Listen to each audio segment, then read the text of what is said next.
स्वतंत्रता सेनानी शहीद भगत सिंह की 115वीं जयंती के अवसर पर चंडीगढ़ हवाई अड्डे का नाम बदल दिया गया है। इस एयरपोर्ट को अब शहीद भगत सिंह इंटरनेशनल एयरपोर्ट के नाम से जाना जाएगा। प्रधानमंत्री नरेंद्र मोदी ने इस एयरपोर्ट के नाम बदलने की घोषणा मन की बात कार्यक्रम में की थी। इसके बाद आज बुधवार को शहीद भगत सिंह की 115वीं जयंती के मौके पर हुए इस समारोह में इसका नाम बदला गया है। इस समारोह में वित्त मंत्री निर्मला सीतारमण मुख्य अतिथि के रूप में कार्यक्रम में शामिल हुई। उन्होंने ही आधिकारिक तौर पर हवाई अड्डे का नामकरण किया है।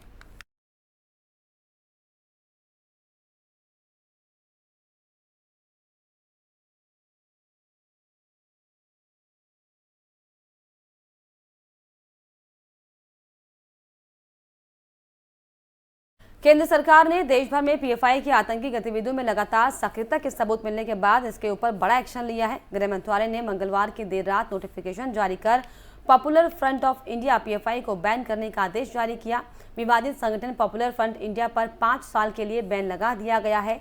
इससे पहले पीएफआई के खिलाफ देश भर में एनआईए की छापेमारी हुई थी और इसमें सैकड़ों लोगों की गिरफ्तारी की गई थी। दरअसल एनआईए की पीएफआई के खिलाफ पहली छापेमारी 22 सितंबर को हुई और दूसरे राउंड की छापेमारी 27 सितंबर को। पहले राउंड के दौरान 106 पीएफआई सदस्यों को गिरफ्तार किया गया।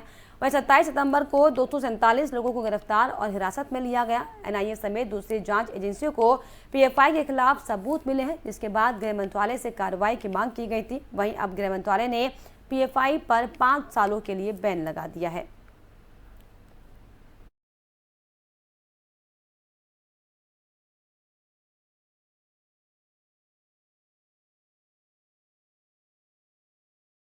पीएफआई पर एक्शन के बाद से देश भर से प्रतिक्रिया आने लगी है। आइए आपको सुनाते हैं कि नेताओं ने इस पर क्या कुछ बयान दिया है।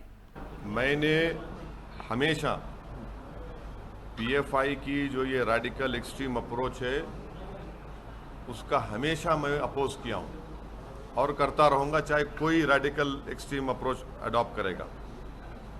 मगर ये बैन इसलिए हम सपोर्ट नहीं कर सकते क्योंकि चंद इंडिविजुअल अगर कोई क्राइम करते हैं उस बिना पर अगर आप ऑर्गेनाइजेशन को बैन करेंगे, सुप्रीम कोर्ट ने क्या कहा कि mere association with an organization is not enough to convict someone। ये जो ड्रैकोनियन बैन जो लगाया गया है ये मुस्तकबिल के लिए डेंजरस चीज़ है, क्योंकि आप ये कहना चाहेंगे कोई भी मुसलमान अपनी दिल में जो बात है, जहन में बात है वो ना करे। और जिस तरीके से हमारी इलेक्ट्रल जमहूरियत चल रही है वो फाशिज्म के करीब जा चुकी है। तो अब कोई भी नौजवान मुसलमान अपनी बात को रखेगा तो आप एक पैम्फलेट निकाल देंगे पीएफआई का और फिर बैन लगाया था। पीएफआई संगठन जो है, ये जो पॉपुलेशन फ्रंट ऑफ इंडिया, ये जो पाकिस्तान जिंदाबाद के नारे लगाते हैं उनको इस देश में ऐसे नारे लगाने का कोई अधिकार नहीं है। यह गृह विभाग पूरी तरह उनका बंदोबस्त करेगी और केंद्र सरकार ने जो निर्णय लिया है, योग्य निर्णय लिया है, इस देश में देशभक्तों का ये देश है, ये राज्य है, राष्ट्रभक्तों का है। यह देशद्रोही बयान किसी पर कोई कर नहीं सकता है और वो साइन भी नहीं किया जाएगा। Okay sir, thank you. हुआ दिखा रहे हैं लोगों के ऊपर। तो सबसे पहले आरएसएस पर बैन करिए, आरएसएस को। ये उससे भी बदतर संगठन है जो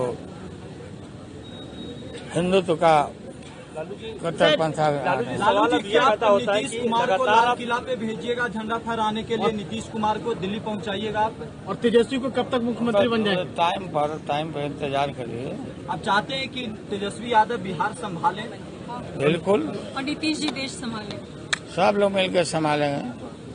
डेमोक्रेसी के खिलाफ वायलेंट कॉन्स्पिरेसी के तहत जो शैतानी हरकतें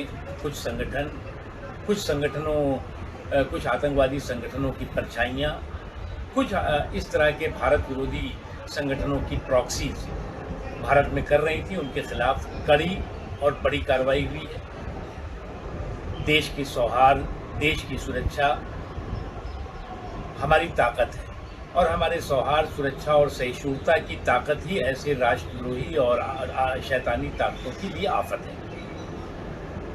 जो लोग मजहब को सुरक्षा कवच बना करके मुल्क के खिलाफ षड्यंत्र और साजिशों का ताना बाना बिन रहे थे, वो कई वर्षों से इस देश के खिलाफ, भारत के लोगों के खिलाफ, भारत की शांति और सौहार्द के खिलाफ, भारत की सुरक्षा के खिलाफ शैतानी षड्यंत्रों के साथ मानसिकता।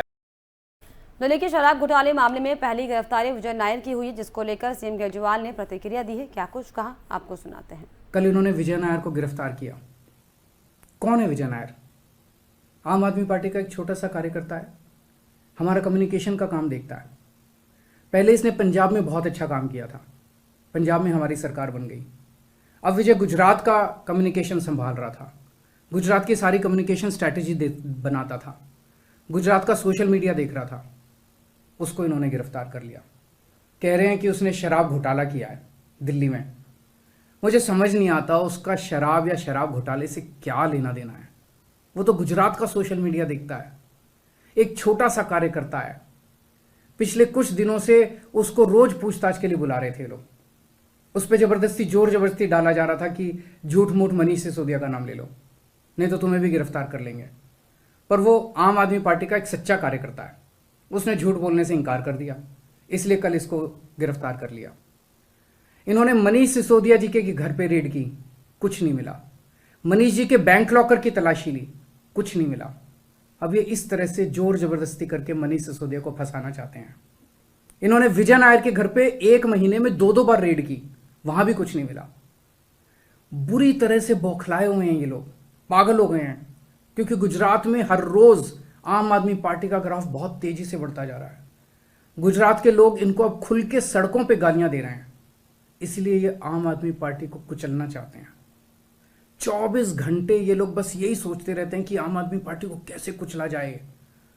पहले उन्होंने सत्येंद्र जैन को एक पूरे फर्जी केस में गिरफ्तार किया, फिर उन्होंने अमानतुल्लाह को एक फर्जी केस में गिरफ्तार किया, कल इन्होंने विजय नायर को गिरफ्तार कर लिया। अब अगले हफ्ते ये लोग मनीष सिसोदिया को गिरफ्तार करने वाले हैं। अगर इन्होंने विजय नायर जैसे एक छोटे से कार्यकर्ता को गिरफ्तार कर लिया है तो ये लोग किसी को भी गिरफ्तार। और इसी के साथ इस बुलेटिन में फिलहाल इतना है। देश और दुनिया के तमाम खबरों के लिए आप देखते रहिए FM न्यूज़। नमस्कार।